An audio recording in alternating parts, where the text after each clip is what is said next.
So আমরা যদি আমাদেরকে ভালো জায়গায় নিতে না পারি, আমরা যদি শুধু টেক্সটের মধ্যে থাকি, আবেগ দিয়ে থাকি, ভ্যালেন্টাইন্সের মধ্যে থাকি, অমুক তমুক দিবসের মধ্যে থাকি, একটা সময় পরে কিন্তু আমাকে আর কেউ গণবে না।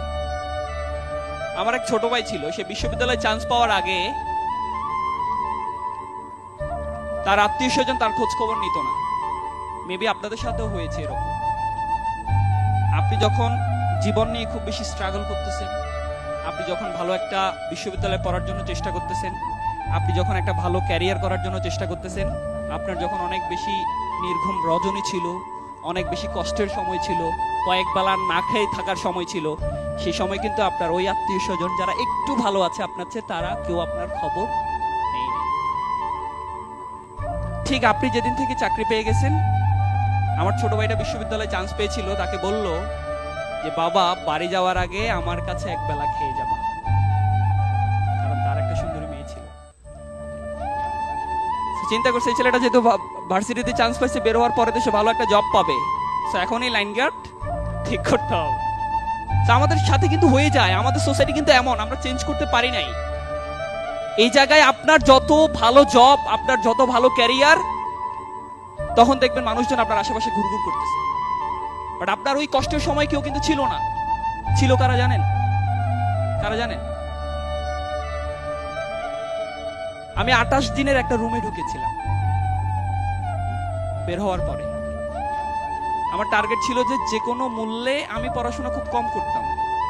বের হওয়ার পরে চিন্তা করলাম যে পড়াশোনা না করলে চাকরির বাজারে আমি টিকে থাকতে পারবো না, আমি পরীক্ষা দেব, ফেল করব, চাকরি পাবো না।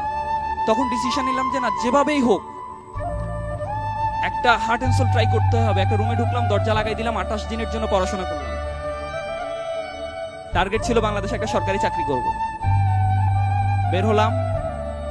বের হওয়ার পরে আমি ওই রুমে যতদিন থাকি, আমি শুধুমাত্র আমার মায়ের সাথে কথা বলতাম, কারণ ওই কষ্টের সময়গুলোতে আমাকে সান্ত্বনা দিয়েছে কে?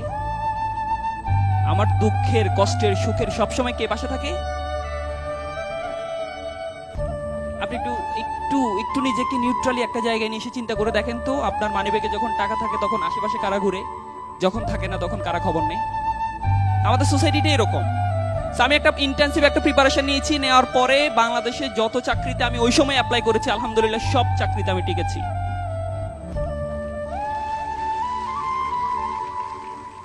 কারণ 28 দিনের একটা পরিশ্রম ছিল।